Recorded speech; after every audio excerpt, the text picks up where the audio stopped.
வணக்கம். தமிழாளி Kennedy Jacqueline பேசுகிறேன். CP சக்கரவர்த்தி சோழர் உறையுறை தலைநகராக கொண்டு வாழ்ந்தவர்கள். அதில் 3 பேர் சிறப்பு வாய்ந்தவர்கள். முதல்ல யார் அப்படின்னா சிபி சக்கரவர்த்தி. 2வது நரை முடித்து வந்து நீதிக்குரிய கரிகால் பெருவளத்தான், பொருணராற்றுப்படையில் சொல்கிறாங்க. அடுத்தது பாருங்க, மனுநீதி சோழன் வரலாறு பிற்பாடு சோழனுடன் இணைத்து பேசப்பட்டது. புல் உரு புண்கள் தீர்த்ததை குறிப்பிடுகிறார் புறநானூறு 37. புல்னா எனது பறவைனா. புறவின் அல்லல் சொல்லிய கரையடி யானை வால் மறுப்பு எரிந்த வெண்கடைக்கோல் நிறை துலாவும் பக்கோன் மருக. புறநானூறு 39 பாடல். உறையுறை தலைநகராக கொண்ட சிபி சக்கரவர்த்தியினுடைய கதையை கேளுங்க கொஞ்சம்.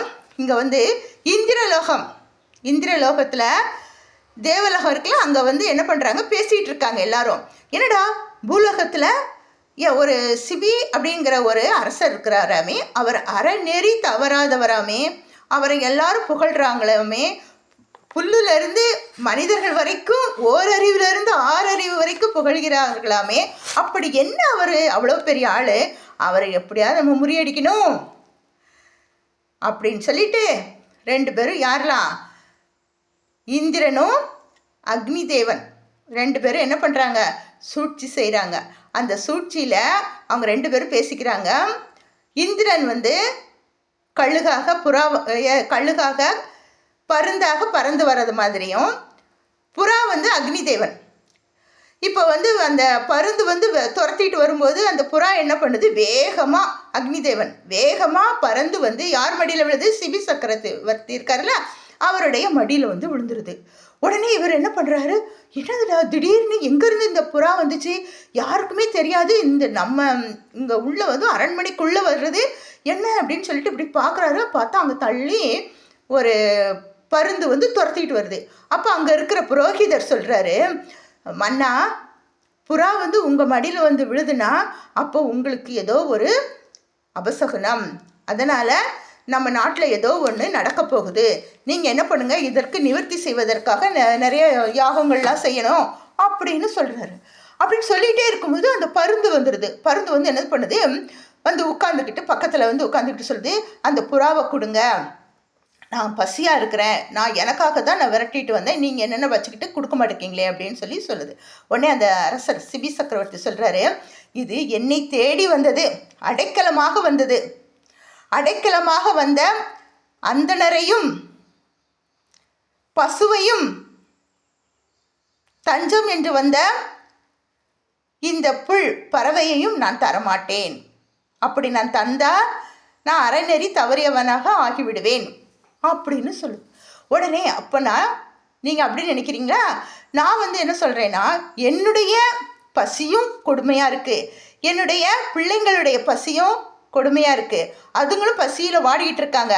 இன்றைக்கி நீங்கள் இந்த இரையை தரவில்லை என்றால் எங்களுடைய பறவை குஞ்சுகளும் நாங்களும் இறந்து விடுவோம். அப்போது அங்கே அநீதி நடக்குது, அதுக்கு காரணம் நீங்கள் தானே, அப்போ அந்த பழிபாவம் உங்கள் மேலே தானே சாரும் அப்படின்னு சொல்லு. அதனால அவர் சொல்கிறாரு, இதற்கு ஈடாக உன்னை என்ன வேணாலும் கேளு, நான் உனக்கு தரேன், என்ன வேணாலும் கேளு, உனக்கு தரேன், இதற்கு ஈடாக என்னுடைய நாட்டை கூட தந்துடுறேன்ப்பா, ஆனால் அடைக்கலம் என்று வந்த தஞ்சம் என்று வந்த இந்த புறாவை நான் தரமாட்டேன். அது எப்படி துடிக்குது பாரு, படபடபடன்னு உட்காந்துக்குச்சு, நான் தரமாட்டேன் அப்படிங்கிறாரு. உடனே அந்த பருந்து சொல்லுது, அப்படின்னா ஒன்று செய்யுங்க, துலாக்கோலை எடுத்துகிட்டு வர சொல்லுங்கள், தராசு எடுத்துகிட்டு வர சொல்லுங்கள், அதில் உங்களுடைய வலது தொடையில் இருக்கிற அந்த சதையை அறுத்து அதில் வைங்க, அந்த புறாவின் எடைக்கு தகுந்த அந்த எடையை வைங்க, எவ்வளோ பிடிக்குதோ அதை நீங்கள் எனக்கு கொடுத்துருங்க, நீங்கள் பாட்டுக்கு புறாவை விட்டுருங்க அப்படின்னு சொல்லுது. உடனே பரவாயில்லையே, இது நல்ல யோசனையாக தானே இருக்குது, ஆனால் இதில் சூழ்ச்சி இருக்குங்கிறது யாருக்கு தெரியும், அந்த பருந்துக்கு தான் தெரியும். உடனே கொண்டு என்ன பண்ணுறாரு, அதே மாதிரி ஒரு பக்கம் புறாவையும் ஒரு பக்கத்தில் தராசில் என்ன பண்ணுறாரு, தன்னுடைய சதையை வெட்டி வைக்கிறாரு. புறாவினுடைய பக்கம் வந்து அப்படியே மேலே எகிரிக்கிட்டே இருக்குதே தவிர கீழே இறங்கவே மாட்டேக்கு. உடனே மறுபக்கத்தில் இருக்கிற தொடையையும் அப்படியே என்ன பண்ணுறாரு, அதையும் எடுத்து எடுத்து வைக்கிறாரு. அதுவும் போதாதுன்னு சொல்லிட்டு அப்பவும் அது அந்த இடம் வந்து கூடிக்கிட்டே தான் போகுது. எங்கே புறா மட்டும் மேலே நிற்க போகுது, இது கீழே நிற்க வருது. உடனே என்ன பண்ணுறாரு, என்ன பண்ணுறது, மற்ற சதைகளையும் எடுக்கலாம், நம்ம உயிர் போனால் கூட பரவாயில்ல, அதை பற்றி கவலை இல்லைன்னு சொல்லிட்டு எடுக்க போகிறாரு. அப்போது டக்குன்னு அந்த இந்திரனாக இருக்கிற அந்த பருந்து சொல்லுது, அரசே, இந்திரலோகம் தேவலோகம் வரைக்கும் உங்களுடைய புகழ் பேசப்படுகிறது. அதனால நீங்க நீதியுடன் இருக்கீங்களா, நீங்க நீதி நேர்மையுடன் இருக்கீங்களா அப்படிங்கிறத தேர்வு செய்வதற்காக தான் நானும் இந்த புறா வடிவத்தில் இருக்கிற இந்த அக்னி தேவனும் வந்திருக்கிறோம். எப்படி பார்த்தீங்களா அப்படின்னு சொல்லிட்டு, நீங்கள் நீதி தவறாதவர்கள் அப்படின்னு சொல்லிட்டு அந்த புண்ணெல்லாம் அந்த வெட்டின இடத்துலலாம் பாகத்தில் இருக்கிற அந்த சதைகளெல்லாம் புதுப்பிச்சு கொடுத்துட்டு பறந்து சென்று விட்டது. நீ மறைந்தாலும் இந்த சோழ நாடு சோறுடைத்துன்னு சொல்கிறாங்க தானே, சோழ நாடு சோறுடைத்து. அப்போது இந்த நாட்டினுடைய புகழ் என்றுமே மறையாது, மங்காது. யாரால்? உன்னால் அப்படின்னு சொல்லிட்டு புகழ் பாடிட்டு இந்திரனும் அக்னி தேவனும் பறந்து போயிடுறாங்க. அதை தான் புறநானூர்லேயும் சொல்கிறாங்க. என்னன்னு சொல்கிறாங்க பாரு, புல் புல் உரு புண்கண் தீர்த்ததை, புல் உரு புண்கண் தீர்த்ததை குறிப்பிடுகிறார். புறவின் அல்லல் சொல்லிய கரையடி யானை வன் மறுப்பு எரிந்த வெண்கடை கோல், அந்த செங்கோல் மாறாமல் ஆட்சி செய்த சிவி சக்கரவர்த்தி அப்படின்னு சொல்லிட்டு சொல்கிறாங்க.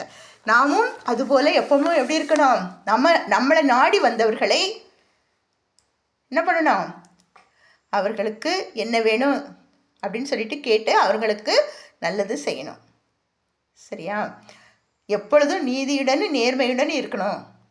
அவருடைய புகழ் இன்றளவு நாம் பேசிகிட்டு இருக்கோமா, அதுபோல் நாமளும் நம்முடைய தோன்றின் புகழோடு தோன்றுக, அக்திலார் தோன்றின் தோன்றாமை நன்று வள்ளுவர் சொல்லியிருக்கார். அதன்படி வாழ்ந்து மறைய வேண்டும். நன்றி, வணக்கம்.